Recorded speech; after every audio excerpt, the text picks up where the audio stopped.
Bonjour, Jean-François Lachlouve, professeur agrégé de mathématiques en classe préparatoire et lycée, privé et public. Bienvenue sur Mathsup Live, la prépa en ligne. Aujourd'hui, nous allons parler de la nécessité de bien préparer son entrée en classe préparatoire. Vous venez de formuler vos vœux pour Parcoursup, vous allez le faire, mais pour beaucoup, vous savez d'ores et déjà que vous allez intégrer une classe préparatoire et y passer 2 ou 3 ans. Que ce soit une MPSI, une PCSI, une PTSI, une ECS, une CE, une HKBL ou une BCPST. Voici donc quelques conseils pour préparer sa rentrée en classe préparatoire. Vous disposez pour ce faire d'environ 4 mois, je ne compte pas le mois de juin, vous serez occupé avec le bac. Et il faut donc mettre à profit ces 4 mois en gardant bien à l'esprit qu'un concours, ça n'est pas un examen. Lors d'un examen, ce que fait votre voisin vous importe peu. Pour un concours, il faut faire davantage que votre voisin. Il faut aussi garder à l'esprit que la réussite en classe préparatoire, c'est-à-dire l'intégration dans l'école prestigieuse que vous convoitez, que ce soit HEC, l'IX, l'ESSEC, Centrale ou les mines, se joue dès maintenant. Et donc il est important de s'y mettre dès maintenant. En y consacrant un temps important, d'accord, en s'organisant, en étudiant les bons cours, en étudiant les bons exercices, bref, en optimisant votre travail et en étant donc bien guidé. Avant d'aller plus loin, je précise que compte tenu de l'importance des mathématiques en mathématiques, certes, mais aussi en physique, en chimie, en SVT, etc., compte tenu aussi des coefficients au concours que vous allez passer, qui restent très importants en mathématiques, l'objectif numéro 1 pour vous, c'est de vous mettre à niveau en mathématiques. De manière anecdotique, mais c'est finalement assez important, il faut garder à l'esprit que le travail paye, bien sûr, mais il paye encore davantage en mathématiques, puisque les accidents sont très rares en mathématiques. Et si vous voulez une image un peu simple, le retour sur investissement est bien meilleur en mathématiques. Donc voici quelques pistes pour vous permettre de vous organiser et d'être efficace. Pendant la période scolaire, c'est-à-dire avant le début du mois de juin, qui sera consacré au baccalauréat, moi je préconise 4 heures de mathématiques hebdomadaires. Pendant les grandes vacances, après un break bien mérité de 2 semaines, je préconise là 3 heures de mathématiques par jour.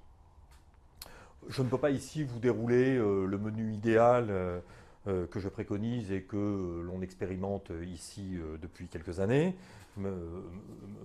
menu qui a porté ses fruits, mais ce serait là trop long et finalement assez indigeste. En 2 mots, l'objectif pour vous est à peu près d'atteindre le niveau qu'avait un élève de terminale C dans les années début 90. Pour ce faire, je vous recommande d'aller jeter un coup d'œil pour avoir conscience de ce qu'est ce niveau.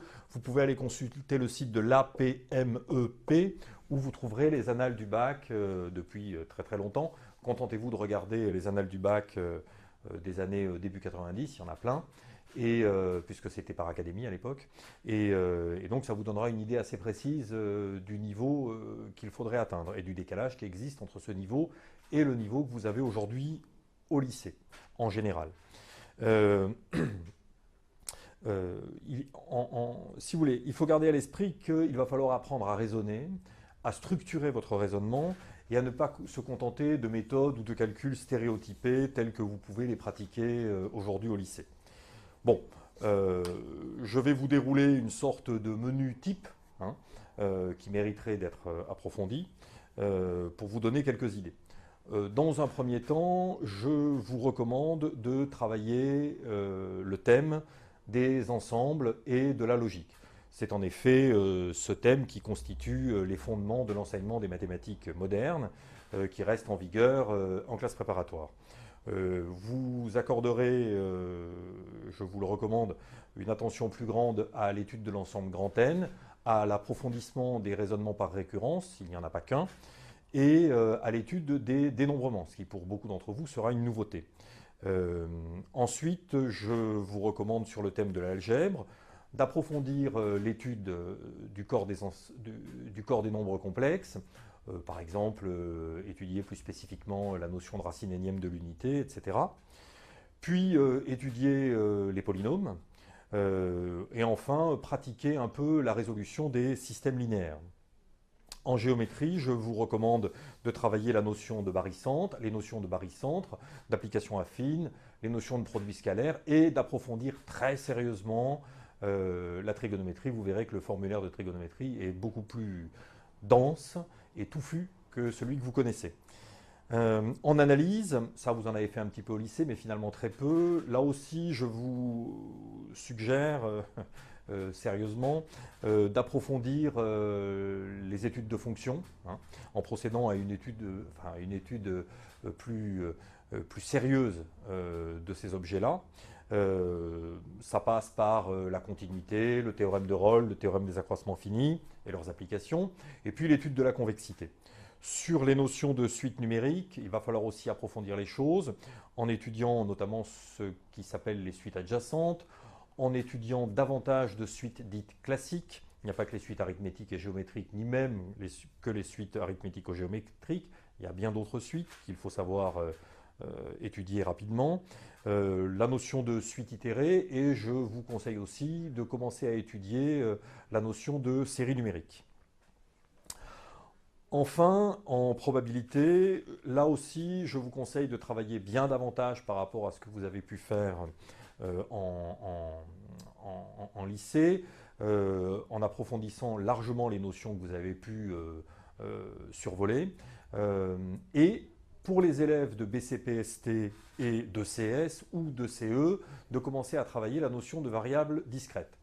Enfin, j'ai gardé pour la fin l'arithmétique, puisque, pour être tout à fait honnête, elle ne va concerner que les élèves qui vont rentrer en MPSI et à la marge, pour les plus gros concours, en PCSI. Il va falloir là aussi étudier grand Z et l'arithmétique telle qu'elle est enseignée en classe préparatoire, et vous verrez que le gap est très important, c'est peu de le dire. Donc il faut y consacrer un temps sérieux. Voilà. Voilà donc, si vous voulez, pour ces quelques conseils qui vous permettront de réussir, j'en suis sûr, votre classe préparatoire et d'intégrer l'école dont vous rêvez. Et ben voilà, n'hésitez pas à nous suivre sur notre chaîne YouTube Mathsup Live en cliquant ici.